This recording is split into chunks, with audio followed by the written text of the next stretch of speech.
Hello, ladies and gentlemen. I thought that since we cannot be able to meet, therefore I should come up with something that you guys should keep up on going back to. Then you familiarize yourself with a projector. Yeah? So since again we can't be able to meet even online due to several reasons, one of them being you guys will be busy when I'm free, and when I'm busy you guys will be free, so the cycle keeps on repeating itself. So I just thought, okay, fine, let me just do this session here, then I will give you guys links so that every time when you want to refer to a session of this nature, you can simply browse through the notes. Okay, so yeah, today I will be talking about projectiles.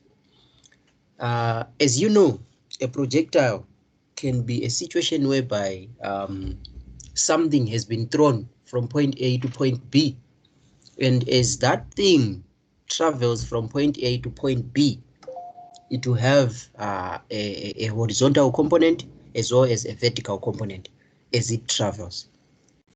So projectile, in other words, it's motion in 2 dimensions, that is vertically as well as horizontally. So now, for the sake of this instance, we are going to take a projectile and the object that is being launched as being affected only by the force of gravity. So we neglect all other forces that would act on an object that we throw. So the only force that we are going to consider, for instance, let's say you throw something from this point and then it goes in this direction, then B, that's the maximum height the object can take after you throw it. Then it's going to land at point C. So what it means is that you have launched something from point A and you gave it an initial velocity of V0. So this thing that you have launched, it traveled and reached its maximum height at point B. Then at point C, that's when it fell. So in other words, you have got this horizontal component, that is the distance traveled by the object in the horizontal axis. Then you have got this vertical component, that is the distance traveled by the object in the y direction. Hence, we're saying a projectile is the movement of an object in 2 dimensions. Okay, so the object has to be given initial velocity for it to be able to move. And then I've said now that this thing, as it moves, we are going to assume that the only resistance that's going to act on this object, it's the force of gravity. Therefore, we neglect all other forces and consider only the force of gravity. So with that being said, force of gravity only affects something that is moving in the y direction, whether it's falling or whether it's going up. So with that being said, we should take note that acceleration due to gravity in the horizontal axis, it's 0. So every time when you think of x-axis and acceleration, because we say the acceleration that is going to act here, it's what is it? It's the force of gravity. Therefore, it's going to be 0 in the x-axis. Then in the y-axis, since our object is going up against the force of gravity, it's going up. As you see from this point, it goes up, then comes back. So we should expect our acceleration due to gravity to be a negative. Okay, so bear that in mind. Acceleration in the horizontal axis, it's 0. Acceleration in the y-axis, it's negative 10.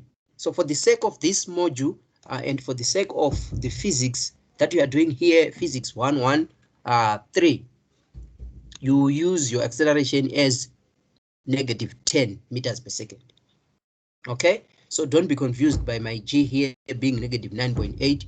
You are supposed to use negative 10 just to simplify the calculations. Okay, so now with that being said, there are actually a lot of components that you can come up with as far as a projectile is concerned. So all these come from the normal topics that we know. The first topic, for example, if I asked to calculate a velocity in motion in one direction. For example, when you're given when you're asked to calculate velocity, you know, we all know that v is equal to u plus at. Is that fine?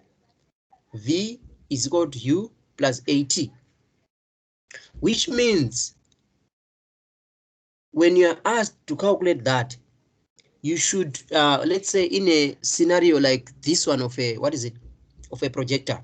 But before I say that, I want to make this point here very clear. I want you to take a look at this initial velocity here, then this x component here.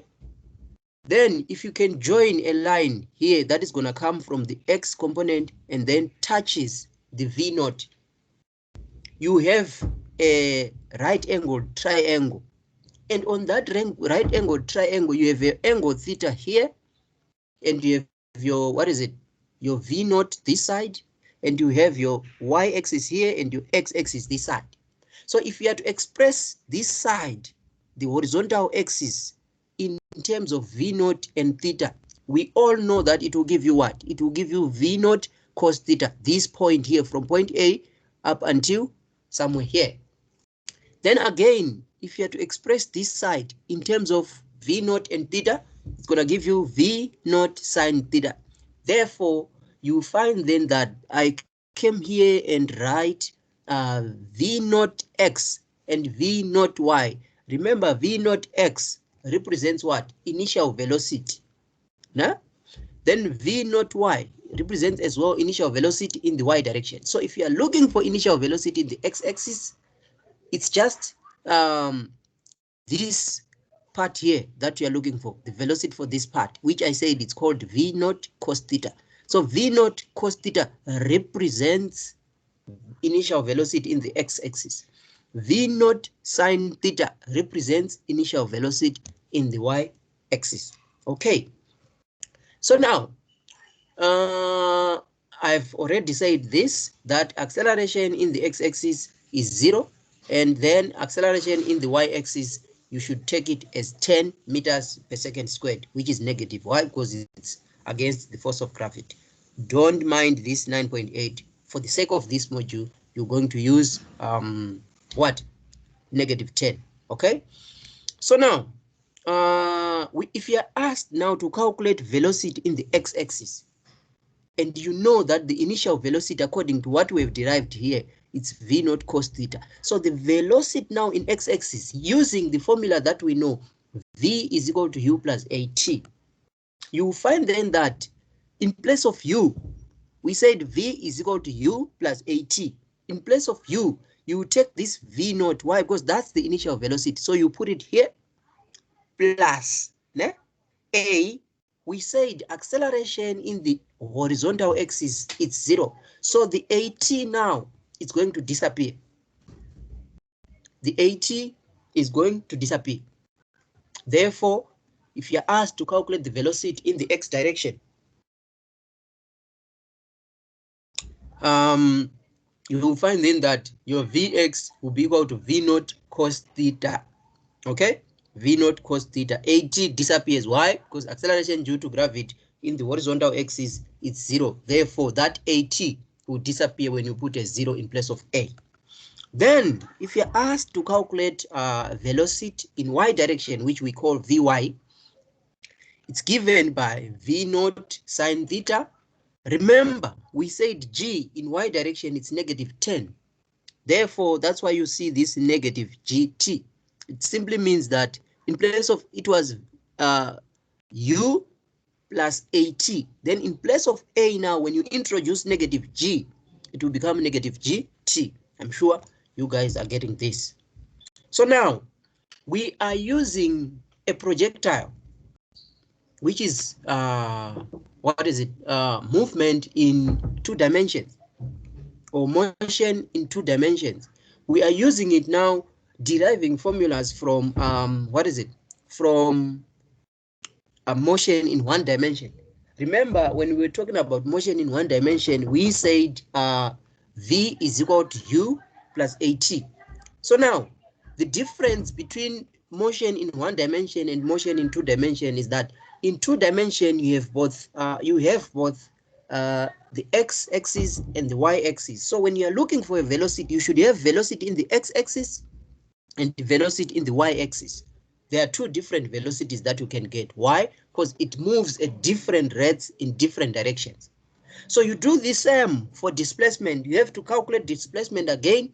You should calculate displacement in x-axis. You then calculate displacement in y-axis. Okay? So let's move to the next slide. Now, when you're calculating displacement now, as you can see here, along the x-axis, the velocity, which is v in x-axis, is constant, and therefore the component of the x displacement is given by. So using the formula that you guys know, which says s is equal to ut plus half at squared, you will find then that s, which is x, is equal to ut. In place of u, as we have agreed there, we will put v cos theta, that's u. In place of t, we will put this t. So here it's s is equal to ut plus half a. Since we said that in the x direction, a is 0, therefore that whole expression will disappear. Why? Because a is 0 in the horizontal axis. So if you are to derive now the formula for the y direction, you get that the displacement in y direction is given by y is equal to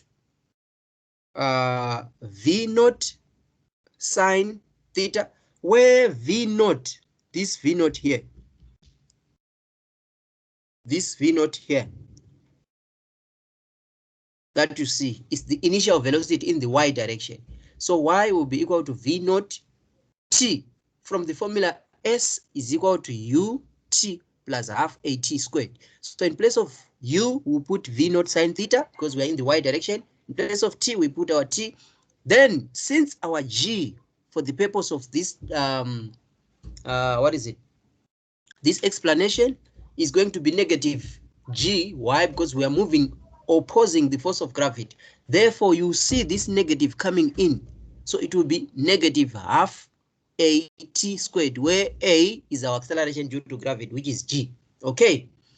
So, given a situation like this, you can also be asked to calculate t.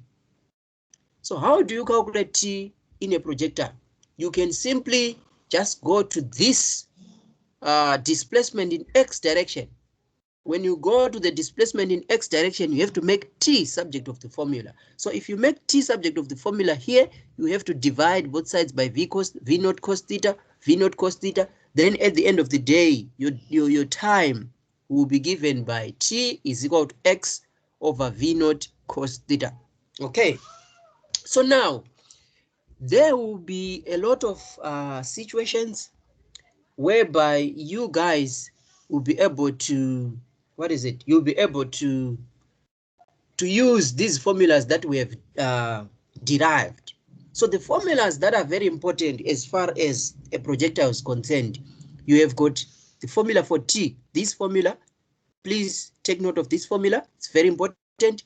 Then this formula to calculate the displacement in y direction, very important.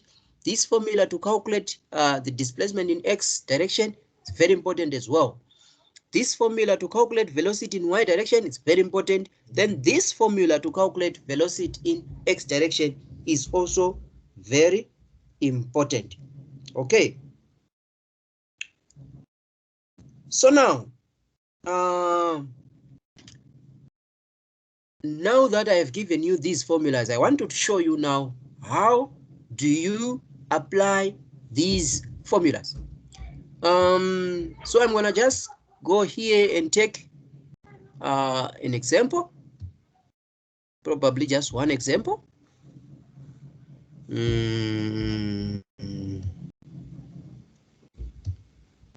I'm looking for an example, ladies and gentlemen. Okay, so we're gonna use question 1, problem 1 as an example. Problem 1 is reading: an object is launched at a velocity of 20 meters per second in a direction, making an angle of 25 degrees upwards in the horizontal.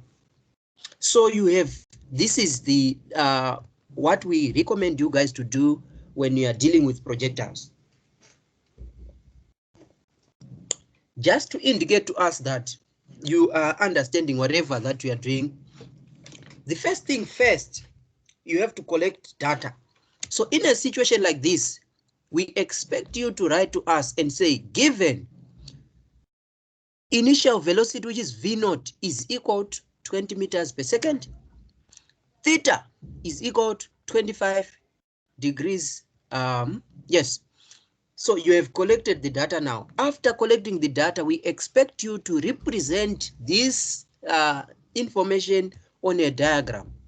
So here you have your Cartesian plane, and you have got an object that is launched from point A all the way to point C. So it's having an angle of theta, which is 25 degrees, and it's having an initial velocity right here of what? Of 20 meters per second. So the first part of the question now is asking you and say, what is the maximum height reached by the object? Okay, so the maximum height now is calculated. How do you calculate the maximum height?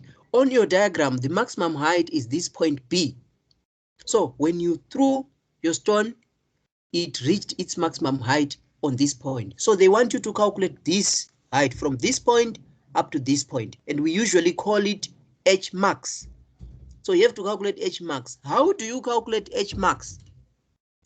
First thing that you have to do when you're calculating H max, you have to find time taken by this ball or object when it was launched from point A to reach the maximum. You need to find the time taken up to this point. When you get that time that is taken now, you use that same time to find the displacement in y direction. So how do you do that? How do you do that? To calculate your time taken by the object to reach the point B, you have to know some few things. I think both of you knows that, suppose I'm standing at point A, then I throw something up, then it reaches here. As it reaches here, then it decides to come back. What would have happened is that I have given this thing an initial velocity to allow it to go up. Then when it reaches up, it attains its final velocity. And that final velocity at this point is 0. That's why you see our object turning back. So at H max, at this point B, you should know that the maximum velocity is 0 in y direction. So the Vy is 0. So you go there to the formulas that we have derived. You look for the formula for Vy, and then you simply equate that formula to 0. So this is the formula for Vy, which says Vy is equal to V naught sine theta minus GT. So you see me here now coming and say Vy is equal to V naught sine theta minus GT.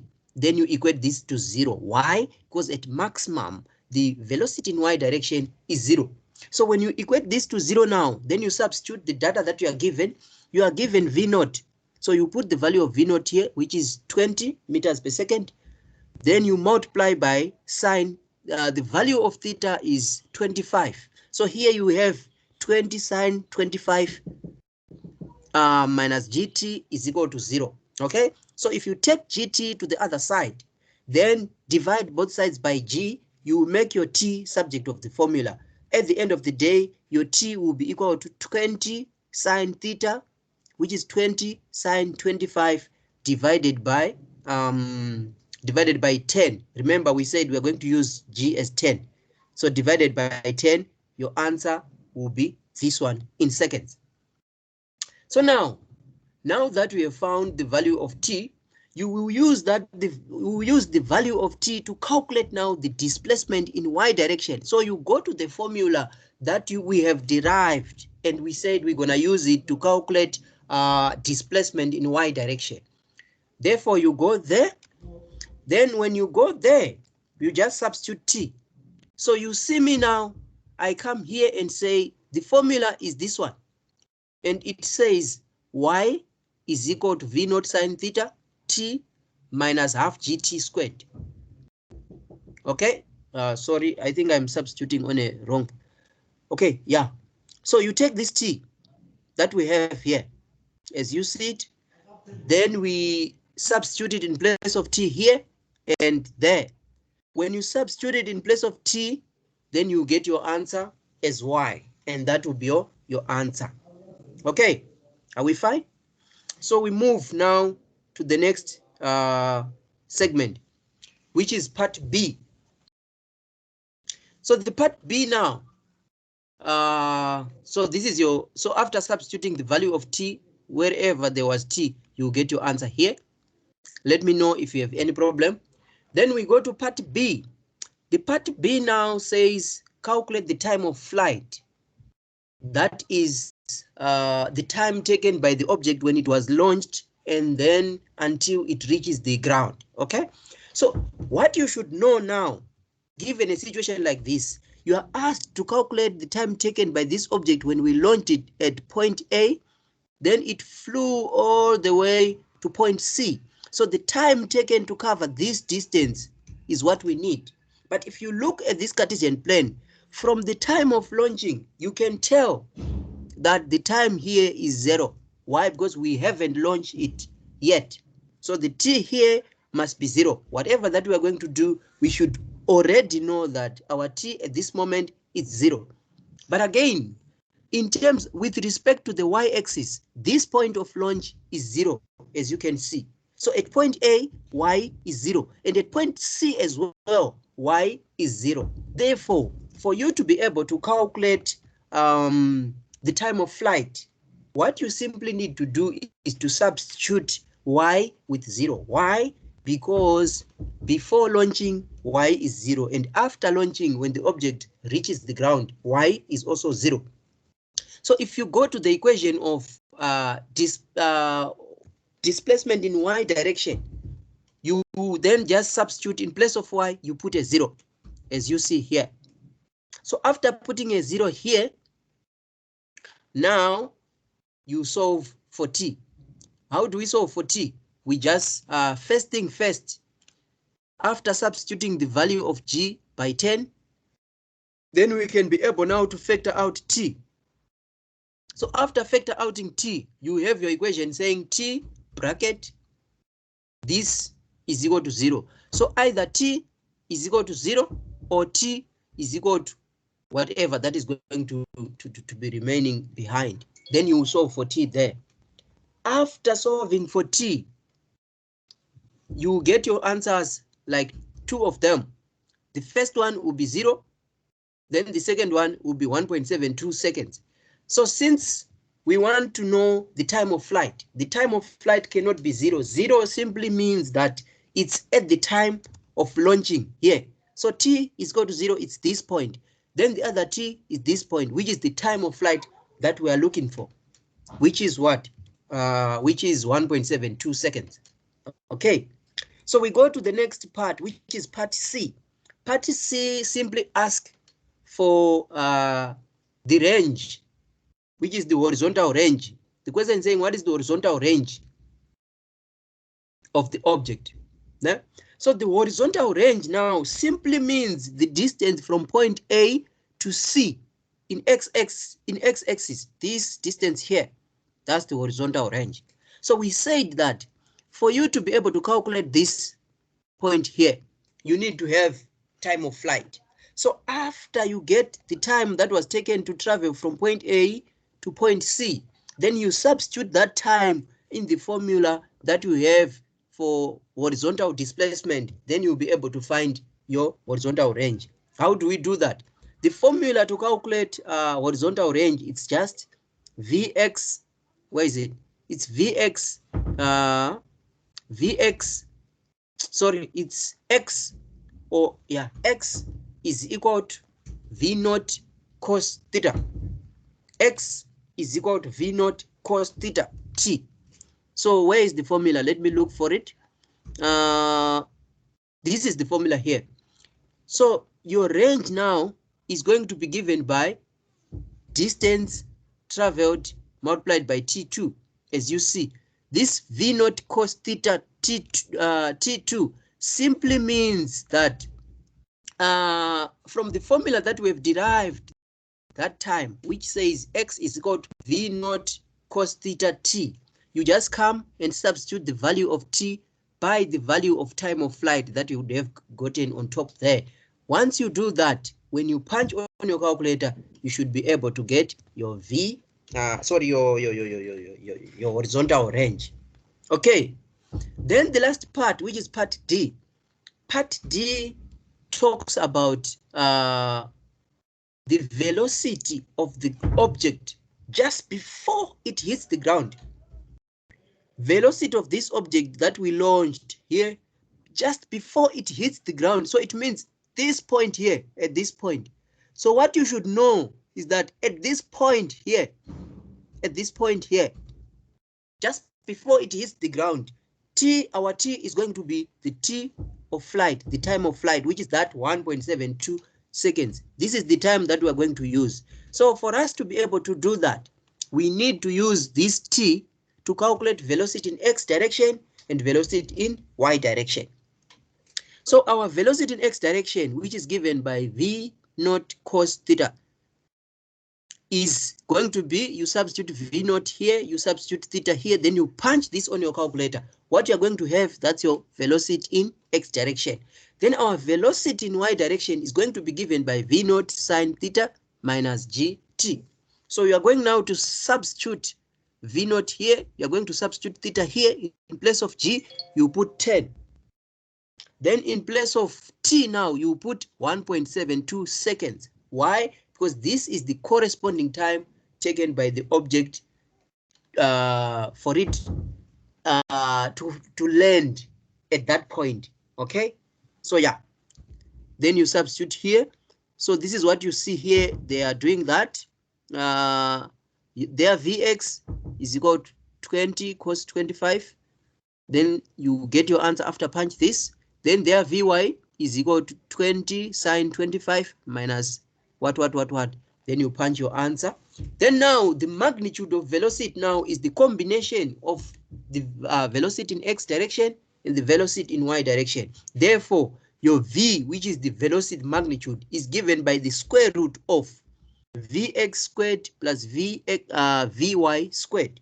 So you take the values of Vx that you got here and the Vy that you got here, then you square them and put them under the square root. When you punch, that should give you your final velocity, or the magnitude of the velocity. So this is just a hint to let you guys share with me areas that you think we should improve. I have just done this as a way of trying to kind of like test the system to see if it's gonna allow us to have things like this. But if it's not gonna work, let me know so that I can try and use other ways. Okay, otherwise, thank